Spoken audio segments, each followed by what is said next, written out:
ఏ class? 6th class.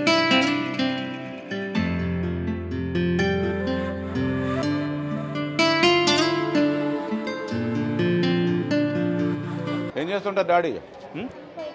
బయట ఇద్దరు బయటే ఉన్నారు. మరి ఇక్కడ ఎవరుంటారు నీకు? నాయనమ్మ. డాడీ కాపీ పని చేస్తాను.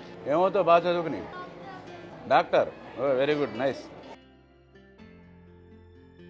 బాగున్నారా? ఇదిగో ఇదిగో మీ పాప అదే పాప, ఇంకో 2 సిస్టర్స్, మొత్తం 3 పిల్లలు, ఆడపిల్లలు. మీరు ఎక్కడో కుటుంబాన్ని వదిలి ఎక్కడో కోవైట్ వెళ్ళి ఎక్కడెక్కడో చేస్తూ ఉన్నారు. అటువంటిది లేకుండా మీ పిల్లల్ని బాగా చదివించి మంచి ఉద్యోగాలు వచ్చి చేయాలి. బాగా చదివించండి.